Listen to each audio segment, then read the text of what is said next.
Breaking tonight, the new warning from the head of the TSA that airports may need to close if the funding crisis isn't resolved soon. The agency's leaders saying these are the worst TSA lines in history. More hours-long waits today as the deal on Capitol Hill to resolve it falls apart. Is there any end in sight? Plus, we'll speak with a couple, both TSA workers struggling to make ends meet. Also breaking right now, the mangled wreckage of the plane at LaGuardia just removed from the runway and the fire truck turned upright. Savannah's gut-wrenching first interview since her mom's abduction, her powerful words about the agony she and her family are facing, describing how she wakes up every night imagining her mother's terror, her plea to the suspect tonight. New explosions across the Middle East as Iran appears to reject President Trump's 15-point plan to end the war. And is the president's new trip to China a clue on the war's timeline? Bizarre kidnapping arrest, a mother accused of abducting an 11-year-old who she says bullied her child, how she's defending her actions. Robot takeover, a moment we've never seen before, a humanoid robot walking side by side with the First Lady at the White House, plus an update on the robot Sprout we introduced you to right here on Top Story. And pontoon rescue, nearly a dozen people trapped after their boat flipped off the coast of Florida, how deputies pulled them to safety. Plus, a second landmark verdict today, Meta and YouTube found liable for getting children addicted to their apps. Could it open up the floodgates for other cases? Top Story starts right now.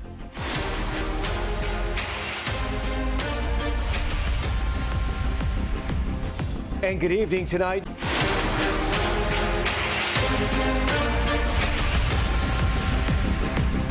And good evening tonight. No relief in sight for flyers waiting in the longest airport security lines in history. Congress failing to reach a deal to end the partial government shutdown as the head of the TSA warns some airports could be forced to close if this doesn't end soon. Desperate travelers, you see them all here, stuck in these winding lines like this at LaGuardia Airport. The lines in Atlanta, the nation's busiest airport, starting early in the morning and stretching out the doors. And in Houston, you see it here, some people waiting more than 4 hours only to miss their flights. Those crowds are a result of the partial government shutdown, now in its 40th day. TSA agents crucial to the travel system missing multiple paychecks, causing sick calls to skyrocket. 11% of TSA workers right now nationwide didn't show up to work yesterday, much higher than the typical 2%. Now, some officers taking on second or third jobs to meet ends meet, sleeping in their cars, even selling plasma. Later in the broadcast, we're going to speak to a couple who both work for the TSA. They say they're dipping into their savings and driving for DoorDash to provide for their two young sons. All of this as lawmakers are still at an impasse over DHS funding with no progress in sight and the peak of spring break travel just around the corner. Ryan Nobles is tracking it all and leads us off from Capitol Hill. Tonight, TSA saying travelers are facing the worst security lines in the agency's history. Massive backups from Houston to New York to Atlanta, and warning small airports might have to close. We are being forced to consolidate lanes and may have to close smaller airports if we do not have enough officers. And now the gridlock stretching to Capitol Hill, with lawmakers still at an impasse over restoring funding for the Department of Homeland Security to get TSA officers paid and back to work as we enter the height of the spring break travel season. I'd vote to open up TSA right now. I mean, I don't care how we do this, 1 at a time, 5 at a time. I don't care. We need to, I just shut them down. We need to get them reopened. Republicans have offered a plan to restore the vast majority of the department's budget, including TSA, and offered to put off funding for ICE immigration enforcement for later negotiations. But Democrats saying no without changes at ICE like banning masks. What is it that you want to see in these negotiations? I would like to see the reforms to ICE that have been discussed. Tonight, Democrats making a counter-offer that would restore funding while making changes at ICE. But Republicans have already rejected their proposal. As 40 days into the shutdown, the chaos is growing. NBC's Priscilla Thompson is in Houston. Here at Bush Intercontinental, DHS is helping with crowd control. There are only 2 terminals with general security checkpoints open here. Some passengers moving between them, hoping for shorter lines and still finding an hours-long wait. So how early did you arrive? We got here about 10 o'clock. Oh, it's about 9:45 wow. for a 2 o'clock flight. More than 11% of TSA workers called out yesterday. The average is 2%. Ryan, let's go back to your reporting from Capitol Hill. We're seeing more signs that there's no hope in sight that this is going to end anytime soon. Tom, they have made quite a bit of progress. In fact, if this were a football analogy, they're probably on the half-yard line before getting into the end zone. But it is that final half yard that is always the most difficult in these negotiations. Democrats are very much entrenched in their position that they're not going to vote for any funding for the Department of Homeland Security if it involves anything related to ICE. And Republicans have put a plan on the table that would pull out just ICE enforcement to allow for negotiations for reforms down the road. But that's just not enough for Democrats right now. Democrats offered up a counter proposal. Republicans said it was nothing new. And that means that Republicans don't have anything to offer back. So it shows that they are very entrenched at this stage of the negotiations. And with that looming 2-week congressional recess on the horizon, there is a concern that this could drag on for quite some time. Tom. Yep, and Senator Hawley right there behind you, still answering questions about all this. All right, Ryan, we thank you. We're also following breaking news after that deadly crash at LaGuardia Airport. Crews just removing the wreckage off that Air Canada jet from the runway. The collision with a fire truck left both pilots dead and dozens of others injured. Our Sam Brock once again live for us from LaGuardia. Sam, we look behind you there. We do not see that plane or that truck anymore and all those flashing lights. It is a complete reversal, Tom, from the last time we had a conversation on air 24 hours ago. You look over my shoulder, the plane is gone. You mentioned all these flashing lights. Beyond this vantage point, the truck is still actually there. I believe those lights are largely crews that are out there right now sweeping up some of this debris, because you can only imagine if you had metal or glass or anything of that nature that gets into the engine of an airplane, how dangerous that would be. And it does speak to the fact that there is an imperative right now to try to reopen fully LaGuardia Airport. We know one of the runways is open. The other one remains closed. What you're looking at right now is video from earlier today, really only a couple of hours ago, where crews were pulling that aircraft, the Air Canada aircraft that crashed into a fire truck, out of this horrific scene and bringing it to a nearby hangar. Tom, according to Air Canada, as soon as it's secured in that hangar, which presumably at this point it likely is, they are going to begin the process of reuniting passengers with their bags and with their belongings. So all of that is huge. And we also would add that the NTSB still has access to the parts of the plane and to the plane itself. This doesn't conclude the physical portion of the investigation. It just means now that travelers here that have seen hundreds of flight cancellations at LaGuardia hopefully will have full capacity here in the next couple of days. Yeah, and then while we have you here, are we learning anything more from the NTSB about the actual investigation? I know they gave a lot of information yesterday. So the NTSB, as far as we know, is conducting those interviews right now with the two controllers that were in the tower, as well as the two Port Authority officers that were responding, and of course nearly died themselves, suffered all those broken bones. They're going to want to find out whether or not they actually heard the warning that came across, and what sort of jobs and responsibilities was there an oversaturation of the controllers in the cab. That's all going to come to the fore, but right now the NTSB hasn't provided much information about what they've actually learned. They may wait for the conclusion of the investigation. I would add just one other thing. Secretary Duffy did tell our station, NBC Dallas, earlier today that there was a recommendation about a year ago to put those ADSB transponders in trucks like that one, and it clearly didn't happen in this case. He says, we may need to consider mandating it, Tom. Quote in his words, it would make a lot of sense. Back to you. All right, Sam Brock for us. Sam, we thank you. Now to President Trump's 15-point proposal to end the war with Iran. Reportedly rejecting that plan, Iran has, as tonight we're getting a new clue about how long U.S. airstrikes could last. Gabe Gutierrez is at the White House. Tonight, with the war escalating across the Middle East amid new attacks in Kuwait, Iraq, and Israel, Iran has rejected the latest U.S. peace plan, according to Iranian state television. Have these talks hit a dead end? They have not. Talks continue. They are productive. Late today, Iran's foreign minister claimed there were no official talks. Still, NBC News has learned the Trump administration sent Iranian officials a 15-point plan to end the war through Pakistani intermediaries, according to two regional sources and a U.S. official. They're not going to have a nuclear weapon. That's number one. That's number 1, 2, and 3. Today, Iranian state television, citing an unnamed senior official, said Iran had responded negatively to the proposal and detailed 5 demands to end the war, including a halt to aggression and assassinations by the U.S. and Israel, plus complete control over the Strait of Hormuz. The White House warning Iran would be hit harder than before if there's no deal. President Trump does not bluff, and he is prepared to unleash hell. Iran should not miscalculate again. Also, after previously rescheduling his Beijing meeting with China's President Xi Jinping, President Trump today announcing a new date, May 14th and 15th. The White House was pressed on whether that's a signal for when the war might end. Again, as I've said, we've always estimated approximately 4 to 6 weeks, so you could do the math on that. As he considers his next move, 3 current and a former U.S. official tell NBC News that the military now compiles a daily highlight reel for the president that shows a video montage of the most successful strikes on Iranian targets over the previous 48 hours. The officials say he's also updated about the war through conversations with top military and intelligence advisors. All right, with that, Gabe joins us now. Gabe, I know you have some new reporting about Iran reacting to all of this. Yes, Tom, the Iranian foreign minister is now acknowledging that Iran has received messages from the U.S. through intermediaries, but that he does not consider that a formal negotiation. Meanwhile, tomorrow here at the White House, President Trump is set to hold his second cabinet meeting of the year, Tom.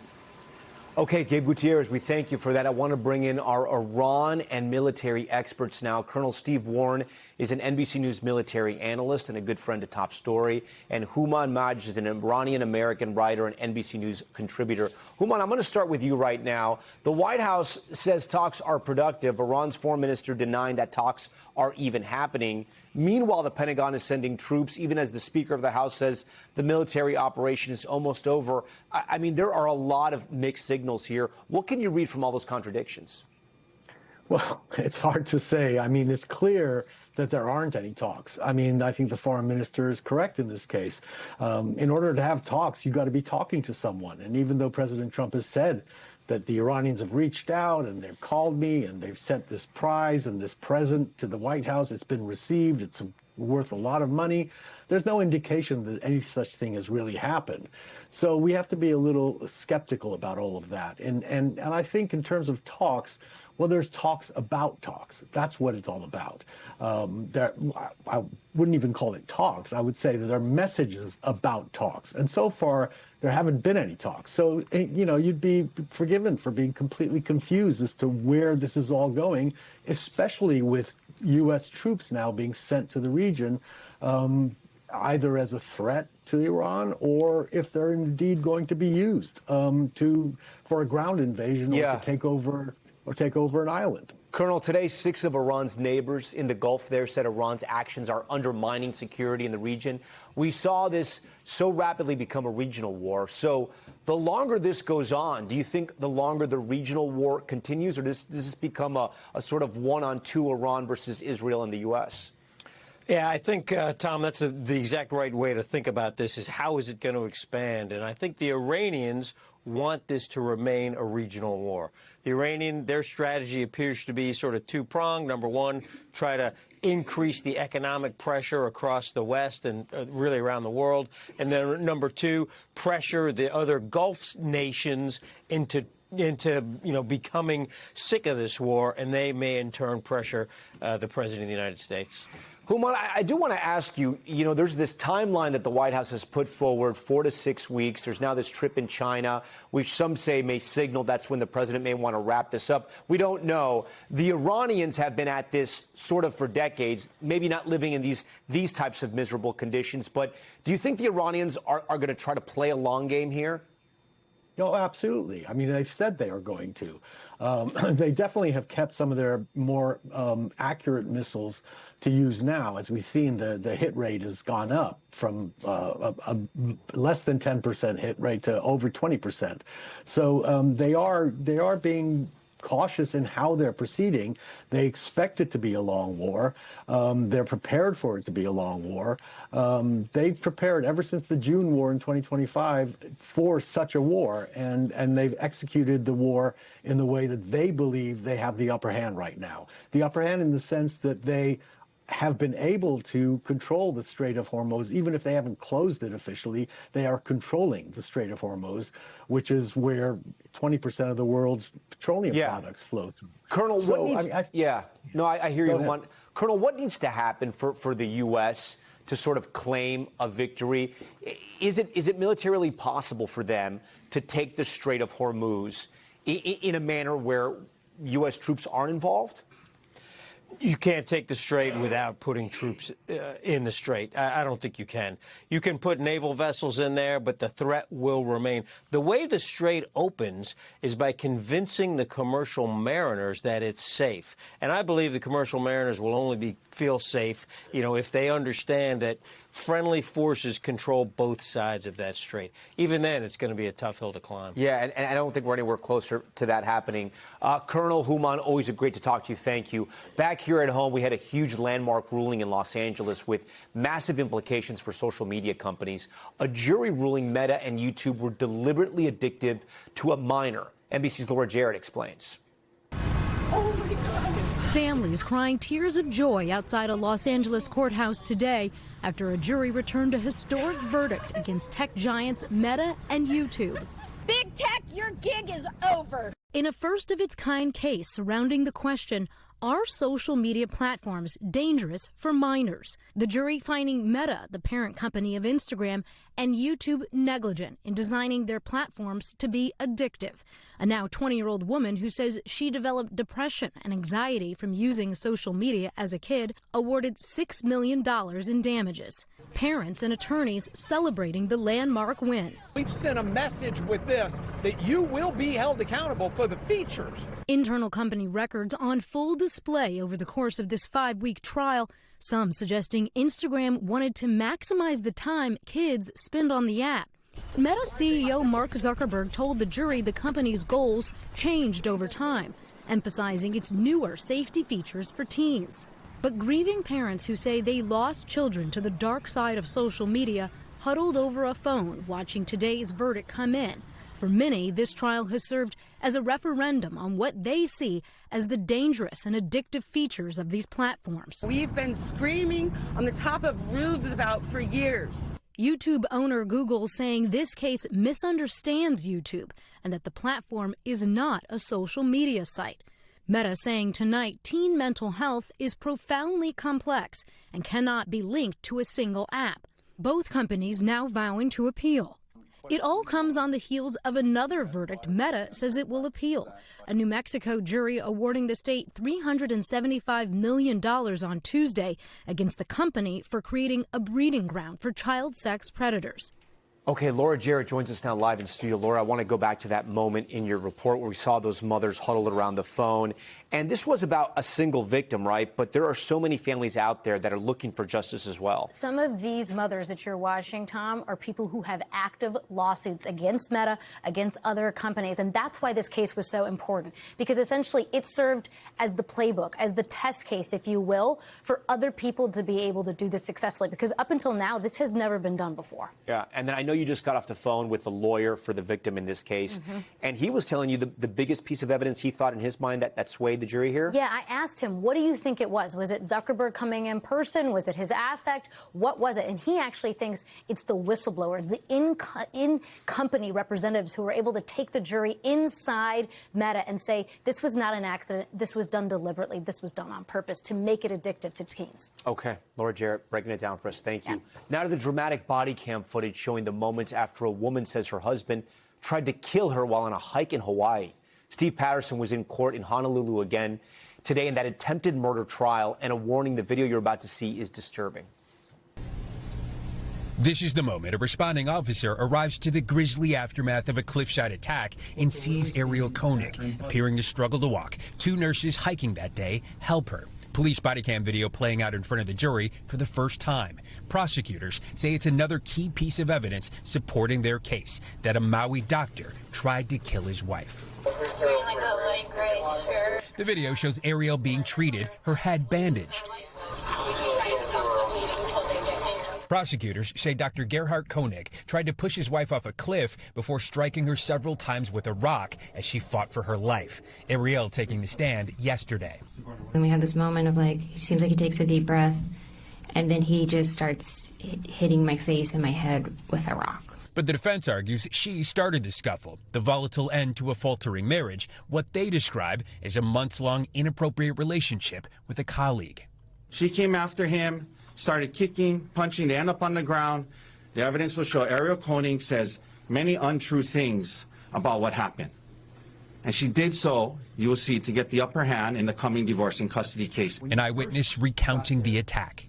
When you first got there, did you see the man doing anything? Yes, he was hitting her with a rock. Wow. Steve Patterson joins us tonight again from outside that court in Honolulu. Steve, who else took the stand today, and what else can we expect in the week ahead? Tom, it was a litany of expert witness testimony. Of course, that Honolulu police colonel with the body cam video, but also evidence investigators who stayed on scene for hours following the aftermath of that attack. We are hearing, though, from a source who says that Koenig himself may take the stand as early as next week. Tom? Okay, we'll have to wait and see if that happens. Steve Patterson first. Steve, thank you. For more on today's testimony, I want to bring in NBC News legal analyst Misty Maris. Misty, we saw those images. We were talking about this yesterday. Today, those jurors actually saw the video. How effective is that going to be for the prosecution in this case? Yeah, it's huge because it's showing the aftermath, that it's going into the prosecution's case and lining up with the testimony of Ariel. And remember, they have to prove that this was an intentional attempt to kill. So that body cam footage is critical to the jury. You know, the defense is trying to paint her as the aggressor here, the one who started the fight, and that she was having this, illicit affair. She says it was just a texting relationship. Regardless, I mean, you look at these pictures, and, I mean, clearly she was beaten by something. Right. And so they're saying self-defense. Koenig admits that he did hit her because she was the first to strike, and he responded.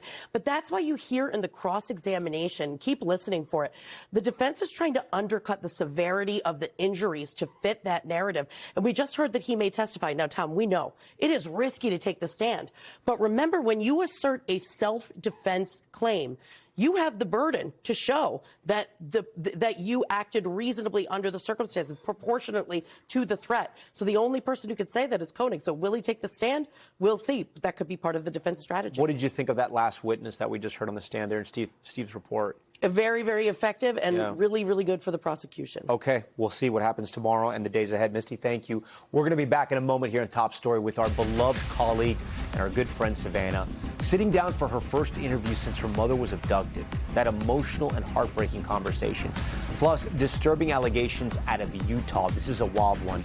A woman accused of snatching a young boy and forcing him to apologize to her daughter for supposedly bullying her. We'll explain. And the dramatic rescue caught on camera, people left stranded in the ocean when their pontoon boat suddenly flipped. How they were pulled to safety ahead on Top Story. We're back tonight with the latest in the search for Nancy Guthrie, our beloved friend and colleague, Savannah, sitting down for her first interview since her mother's disappearance 53 days ago. She describes the agony and the heartache and once again pleads for any help in finding her. Here's NBC's Liz Kreutz. And to think of what tonight, an anguished Savannah opening up in her first interview nearly 8 weeks since her mother Nancy's shocking abduction. Someone needs to do the right thing. We are in agony. Yeah. We are in agony. It is unbearable.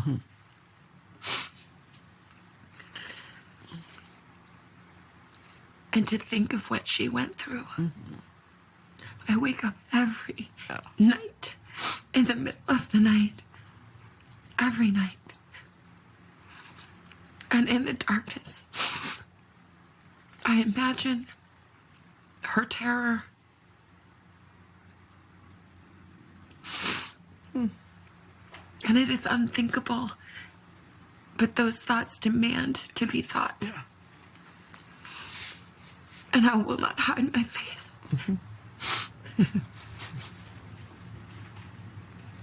That she needs to come home now. This just a portion of Savannah's heart-wrenching conversation with her former Today Show co-anchor Hoda Kotb. There is a desperation and also a steeliness about Savannah. I mean, she's hoping that somebody, whoever this person is, will see something and say something. Hoda says Savannah told her she believes God is holding her hand and that even through this nightmare, she's determined not to let anyone steal her joy. I was sort of marveling that she was able to sit there with an outfit on, have a conversation, and also have just direct thoughts about what she sees going forward.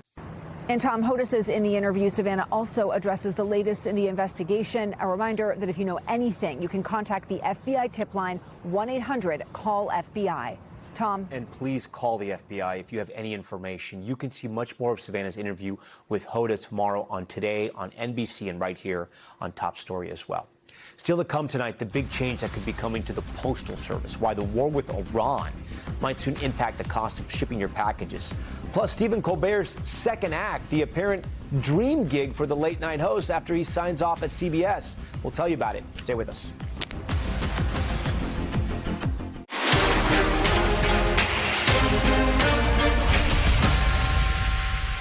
We're back now with the chaos at airports across the country. Scenes like this at security checkpoints from Houston to New York to Atlanta as TSA agents have now been working without pay for more than a month due to the partial government shutdown. The reason staffing has been such a challenge, thousands of officers are calling out sick, taking up second and third jobs to make ends meet, and some of the nation's busiest airports seeing call-out rates at 20, 30, even 40%. Joining me now is a couple that is feeling the pain of the shutdown firsthand. Oksana and Darren Kelly have worked at TSA agents for a decade. They're part of the group of agents still showing up to work despite not getting paid at Orlando International Airport. I thank you for being here, and I'm sorry for what you guys are going through. First and foremost, how are you guys holding up? Thank you so much for having us, Tom. I guess we're doing as good as we can, considering the circumstances right now. We're trying to stay positive for ourselves, our coworkers, our children, most importantly. But the times are tough. And what is your message tonight to the government, to everyone in Washington who may actually go on recess and not even vote on this before the Easter holiday? I think my message is pretty simple. There should not be any government employee that is going to work and serve in their country and have to decide in the long run whether they have to spend money on gas or whether they have to spend money to feed their families. It's a tough situation, and it feels like we're just those pawns in the game, and they're just discussing their own agenda while we're over here sitting without pay. Darren, I know you guys have two young boys, a 4-year-old and a son who turns 7 tomorrow. Will you be even able to celebrate his birthday? Luckily, we had some support from my family. We've been blessed to receive some money from them in order to throw a little gathering for our son. So we'll be able to do a little something, but nothing major like we really wanted to do. And you're driving for DoorDash right now in your spare time. How challenging is that to try to hold down 2 jobs? It's definitely a challenge, considering the fact I use my own car to DoorDash, and I don't have gas to start off originally. So you're already starting off like negative just to make ends meet, pretty much. So it's definitely a challenge. And Oksana, you've had to dip into your savings to kind of pay the bills. I mean, I feel so terrible for you guys. Yeah, it's a common misconception when people saying, hey, you guys should have been saving, you have a decent federal job. We have been saving, but, the first shutdown took some money out of it. We kind of try to prepare for a second shutdown. But, at this point, it's day 40, and savings are savings, but the money is not unlimited on there. At a certain point, it's just going to run dry. And, there is no way I can afford to pay bills further down the road, try to get to work. Or, it's like we have to worry about our children first and foremost. Have you explained to them? Did they know kind of what's going on, or have you sort of shielded them from the news? I think we try to keep it simple. So they know something is going on because there's a certain ways we have to explain to children, no, we can't buy it right now. No, we can't go to this place. No, we can't go to this place because we have to cut down on certain things. And 7-year-old kind of got the idea that mommy and daddy going to work but not getting paid right now. But it's extremely hard to explain to 4-year-old why he cannot go, to trampoline park. Those are situations that not only makes us emotional, but as a parent, how do you even, try to explain it for the second time in this fiscal year, why we can't do certain things? Yeah, no, it is unacceptable, and again, I feel for you. I can't imagine those conversations. What have your interactions been like with passengers? Because these lines are so long. But I know I was flying a couple of days ago when I was flying in, and I noticed a lot of people. I was observing them. They were thanking TSA agents as they were going through. Are you getting that, or are you just getting people stressed out because the lines are long? Actually getting like a mixed combination of both. For the people that are aware of our situation, they're pretty grateful that we, still come into work and stuff. But for the people that are unaware, they just see the long lines and they bring a lot of their frustration to us. And we just try to not let it affect us in the long run or in the short run, and just try to handle what we got to do. Well, how much further can you guys go? How much longer can you guys sort of hold out? Honestly, because we were trying to stretch every dollar that we possibly can, we most likely can pay our mortgage this one last month. And after that, we just have to either take out loans. We have to ask families for help because there is no money will be left over for any other bills. We still have to keep our lights on. We still have to feed ourselves and our children. We still have to get to work. Yeah, Oksana and Daron, I am sorry for you. We're going to keep reporting this story out. I hope they can reach a deal at some point and you guys can get the paychecks that you guys have already worked for and that you guys have earned. We thank you for sharing your story. Thank you so much, and thank you for having us. Okay, we're going to turn now to Top Stories news feed. We start with the growing impacts of the Iran war here at home. The U.S. Postal Service announcing it's raising postage prices by 8% for packages, but not letters because of higher fuel costs. If approved by regulators, the change will begin in late April and will run through January of 2027. And a civil lawsuit has been filed against NFL star Puka Nacua. A woman is suing the L.A. Rams wide receiver and star, accusing him of making what she called an unprovoked anti-Semitic statement before biting her on the shoulder. It allegedly all happened on New Year's Eve. In a statement to NBC, Nakua's attorney denied those accusations. And dramatic rescues video out of Florida when a pontoon boat flipped, sending 11 people into the ocean. Here you can see deputies working to pull them from the water near Fort Myers Beach. The boat apparently overturned because of a big wave and strong winds. They say everybody on board was rescued, but 2 people were taken to the hospital with minor injuries. And Stephen Colbert landing a new job just months before he's set to exit as host of The Late Show. Warner Brothers confirming Colbert will be a co-writer for the new Lord of the Rings movie, Shadow of the Past. That's the second of 2 upcoming films from the franchise, which takes place years after the death of Frodo. Colbert is a Lord of the Rings super fan and will be working on the project alongside his son, who's a veteran screenwriter. Very cool. Okay, now to a bizarre kidnapping in Utah. A mom facing felony charges for allegedly abducting an 11-year-old boy who she says was bullying her daughter. NBC's Emily Aketa has this one. Tonight, this Utah mom could face jail time for allegedly kidnapping an 11-year-old boy for bullying her daughter at school. The boy's mother, Amberly Colazzo, says her son is traumatized by the incident. Grabbed him by the arm and said he was going with her to apologize to her daughter, and she put him in her vehicle. It happened last September in Provo, according to court documents, which detail how 40-year-old Shannon Tafuga allegedly drove around looking for the boy, wanting to confront him about bullying her child. She made him get into her vehicle before taking him to her home to have him apologize and threatened to have her husband beat him up. And they basically opened their door and told him to get the F out, and he ran all the way home. Tafuga, who the city says no longer works as a crossing guard at the children's school, is now facing second-degree felony kidnapping and aggravated child abuse charges. These are serious charges. They are very serious charges. I think we recognized from the outset that this isn't your typical child kidnapping case. This is not the way to address bullying or to try and stand up for your child.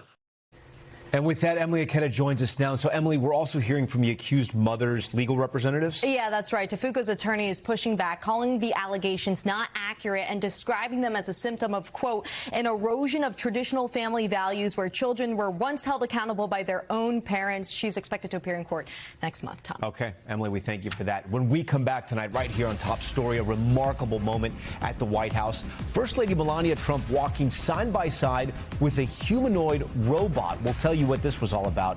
Plus, OpenAI pulling the plug on Sora just months after signing a $1 billion deal with Disney. So what does it mean for Hollywood and the tech world? That's next. Welcome back. Humanoid robots are everywhere, and now they're even at the White House. Earlier today, one accompanied the First Lady at a global summit in D.C., just the latest in a series of robot encounters we're seeing around the country. NBC's Jesse Kirsch has more. Tonight, the White House is showcasing a different kind of diplomatic reception, with First Lady Melania Trump welcoming an ambassador of the future. Very soon, artificial intelligence will move from our mobile phones to humanoids that deliver utility. The First Lady standing side by side a humanoid robot, known as Figure 3, at an international summit focused on artificial intelligence's growing role in educating children. I am grateful to be part of this historic movement to empower children with technology and education. Does this feel like any kind of seismic moment with the White House putting its stamp on it, or is this just the latest in a series of incremental updates? I think what we saw at the White House today was really some showmanship. The American-made robot apparently completely autonomous, according to the company, meaning there are no humans controlling it. I think it's a real indication of the White House wanting to put a flag out there and say, look, the U.S. is going to be a leader in robotics. Today's event just the latest in a flurry of humanoid headlines. Sprout, ¿hablas español? Sí, hablo español. You might remember meeting Sprout right here on Top Story. Sprout, is there anything you can tell me that you've learned through AI? I've learned to recognize people I meet, understand natural conversations, and adapt to different tasks and environments. Now the humanoid maker's CEO says it's being acquired by Amazon. There's also this viral moment in Chicago. A delivery robot driving into a bus stop, shattering glass, and then the robot keeps going down the block. The robot's owner says it's committed to addressing any concerns directly, adding, "We take this matter very seriously." Last week, we showed you this wild video from Cupertino, California. A hot pot restaurant's robot seemingly going rogue. That restaurant company telling NBC News the robot was brought closer to the guests' table at their request, which affected its movement. And while the technology is not perfect, one thing's clear: the robots are here to stay. Jesse Kirsch joins us now. And Jesse, it was striking to see a robot walking side by side with the First Lady at the White House. But she pointed out there are still a lot of unknowns. Yeah, and I've seen this firsthand, Tom, being in an education setting with AI, right? There are potential pitfalls you got to work around. And of course, this is still an evolving technology. The First Lady at one point today saying in part, quote, "We must balance our tech optimism with caution. The safety of our next generation is always paramount." But of course, the very essence of the event underscoring that the White House, the First Lady, the Trump administration sees AI as being a crucial part of education in the future. Tom? All right, Jesse Kirsch first. Jesse, we thank you. Now to a stunning reversal in the world of tech and entertainment. ChatGPT parent company OpenAI shuttering its video generation app, Sora. It went viral, you remember, last fall for allowing users to create and share short-form videos using AI. It also made waves for inking a groundbreaking deal with Disney that would bring hundreds of its characters to the platform in a move that really rattled Hollywood. OpenAI CEO Sam Altman and then Disney CEO Bob Iger announced the deal in December, and just 3 months later, OpenAI pulling the plug. Take a listen. People really want to connect with Disney characters and express creativity in new ways. And we are confident from everything we've heard from our users that they're going to respond very well to being able to do this. And I hope that it'll unleash a whole new way that people use this technology. Often we hold back models, we don't release features, and this was an example of having to prioritize. Doesn't mean we won't get back into areas of creativity. It's not a never. It's just we have to make hard choices. Those are some fast choices. For more on what this all means, I want to bring in Deadline executive editor Dominic Patton, also a good friend of Top Story. Dominic, I don't know if I'm buying what OpenAI is selling right now. Listen, I get it. It takes a lot of computing to make these videos. And if everyone at once or millions of people want to start making these videos, I get it. It can jam up the system. But if something is popular and something is taking off and something is hot, you think a company that needs money would stay invested in it. You would, Tom, but in fact, the thing is, this is not what they want to be invested in. What OpenAI and Sam Altman want to be invested in is a multi-billion-dollar, God, maybe even trillion-dollar IPO that they've been quaffing, manicuring, and getting prepared for months now. The reality is that this kind of deal and these kind of short-form videos are not where they see the big bucks, which is artificial general intelligence and more what I would say mechanical usage of the technology. That is what they hope to use. There's where they think the money is. And honestly, Hollywood has learned yet again that when you dance with the tech gods, you dance with the devil. But Dominic, is there anything we can extrapolate or pull from this? Is this something maybe people just weren't into? You know, because when you talk about something like a social media like a TikTok or an Instagram, yes, they evolve over time and they start as one thing and they change, but people stay interested in them. And I just wonder, I don't feel like I was hearing about Sora as much as I was hearing about other social media companies that sort of take off or catch fire very quickly. Well, see, I would respectfully disagree there, Tom. I would say, in fact, that we've heard a lot about this recently in things like the war in Iran, where both sides have been using AI technology and AI-generated video to propagate and pitch their propaganda. So, in fact, it's had a great possibility. The other thing, too, of course, is Dominic, but I don't know, and I get that point. But what I'm talking about is the youth of America, the youth around the world, brands. You know, when an app becomes very hot, everyone gets sort of invested in it, whether, again, I'm using Instagram and TikTok, but even Vine, when Vine was around, and again, yes, it sunsetted, but it took off like wildfire, and everybody wanted to get a piece of that. With Sora, yeah, people were making fake videos. I mean, you know, people have been doing disinformation for a decade now, probably. But my larger point was, did it not take off with the market like maybe they expected it to? I mean, Disney poured $1 billion into this at the beginning, so they must have thought this is going to be gangbusters. Well, in fact, I think, Tom, it was gangbusters. But what it wasn't was it wasn't a big money maker right away. As you talked about at the beginning here, OpenAI is a company that spends a lot more than it brings in. It's got these incredibly expensive database centers that are chewing up all the electricity across the country. So it's got to find ways to pay the bills. And when it looks and shows potential investors what it can bring to the table, it needs to show them that it has a real business model and revenue stream. Whether or not these short-form viral videos, especially with Disney characters, I just saw one recently. We actually created one yesterday after they said they were pulling the plug, because the plug has not actually yet been pulled. Yeah. They're not saying when it's been pulled. We created Captain America on Wall Street to kind of mock their IPO ambitions. So these are, I think, quite hot. But the thing is, they're not money makers. They're not connected to advertising. They're not connected to sales. They're not connected to merch. And for OpenAI, who have been through this so many times, they put something on the shelf and then they pulled it down. They just showed Hollywood that old tech adage of, you know, move fast and break things, they moved very fast. And Dominic, according to our reporting, Disney were tremendously surprised that this happened. They were talking with OpenAI as late as Monday night about projects they were intending on working on together. And of course, as you said, former CEO Bob Iger, who was the one who brought this merger to them, or this investment, rather, you know, there have been a lot of talk that he would get deeper involved in this. It wasn't just the $1 billion.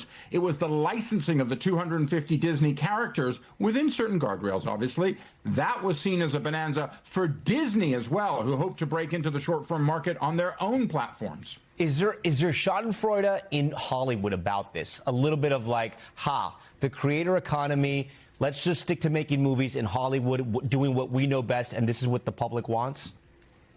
I think what there is here is what happened a lot internally at Disney and other places, is when you start swimming in potential slop, you're going to get dirty and mucky. And that's what happened here. And they weren't the bosses. The bosses were the tech lords. And the tech lords decided they had to move fast to find something else to bring in the bucks. Got it. Dominic, what's the larger story we can pull out of this, if anything? OpenAI, Anthropic, all these companies, they are moving so fast. Everyone's going to want a piece of the action. But what can we learn from this? I think the main thing to learn, Tom, is nothing rule. There's no school like the old school.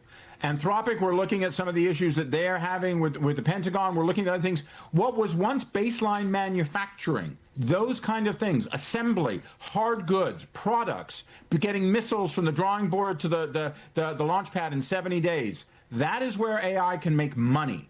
And these companies, with the vast investment and the terrible risk that people have in fear that this is a bubble that could sink parts of the U.S. economy, if not all of it, if it bursts like the tech bubble did in 2000, they want to see products that make money. And money is what OpenAI needs a lot of. And that's what they all need. That's the big picture, as it always is in America. Dominic Patton, for us, always appreciate your time, my friend. Thank you, sir.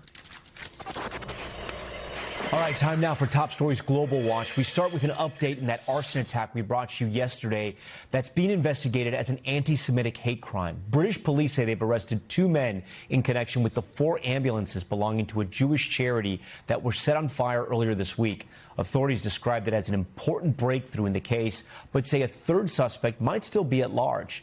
Staying in the UK with a major milestone for the Church of England, this is Sarah Mullally, the first woman ever to be named Archbishop of Canterbury since the post was created more than 1,400 years ago. She's a former cancer nurse who became a priest at the age of 40. In her first sermon, Mullally talked about the power of hope, saying she was uplifted by the belief that nothing will be impossible with God. And you know the saying, dogs are man's best friend? Well, it turns out they're actually been very loyal to us and our companions for much longer than we thought. 2 new studies looked at the DNA of ancient dogs from Europe and Asia, and they found some of the pups dated back to almost 16,000 years ago. That moves the origin of dogs back by at least 5,000 years. In other words, humans had dogs when they were still hunting with spears and using cave walls as canvases. And finally tonight, a school community in Nebraska coming together to celebrate one teacher's major milestone, her 100th cancer treatment, what the moment meant to her and her inspiring message tonight. Teacher Tammy Phillips walked into the school gym not expecting this massive surprise. The 6th grade teacher at Sargent Public Schools in central Nebraska has been battling cancer and just finished her 100th treatment. The milestone celebrated throughout the school, teachers wearing special 100 glasses and students offering messages of support and hope. We are proud of you. I was given a very short period of time to live. I told myself that I want to hit a goal of 100 treatments. And I met that goal, and I'm still here. And I know it's due to all the support I have. The surprise milestone celebration organized by Tammy's stepdaughter, Shaylee, who is also a teacher at the school. Tammy means everything, more than words. I can't even explain what she means to me. Tammy's fight against the disease is ongoing, but she's doing well, bolstered by this celebration and the community that loves her. I just am thankful that I have all these people in my corner, because with this disease, nobody fights alone. And if I can inspire one person with my story to keep going, then I've done my job. All right, that does it for us tonight. Thanks so much for watching Top Story. I'm Tom Llamas in New York. Stay right there. More news on the way.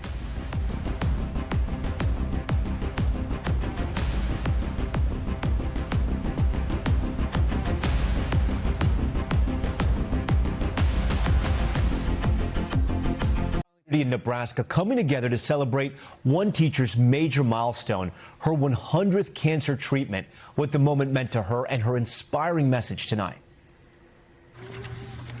Teacher Tammy Phillips walked into the school gym not expecting this massive surprise. The 6th grade teacher at Sargent Public Schools in central Nebraska has been battling cancer and just finished her 100th treatment. The milestone celebrated throughout the school, teachers wearing special 100 glasses and students offering messages of support and hope. We are proud of you. I I was given a very short period of time to live. I told myself that I want to hit a goal of 100 treatments. And I met that goal, and I'm still here. And I know it's due to all the support I have. The surprise milestone celebration organized by Tammy's stepdaughter, Shaylee, who is also a teacher at the school. Tammy means everything, more than words. I can't even explain what she means to me. Tammy's fight against the disease is ongoing, but she's doing well, bolstered by this celebration and the community that loves her. I just am thankful that I have all these people in my corner, because with this disease, nobody fights alone. And if I can inspire one person with my story to keep going, then I've done my job. All right, that does it for us tonight. Thanks so much for watching Top Story. I'm Tom Llamas in New York. Stay right there. More news on the way.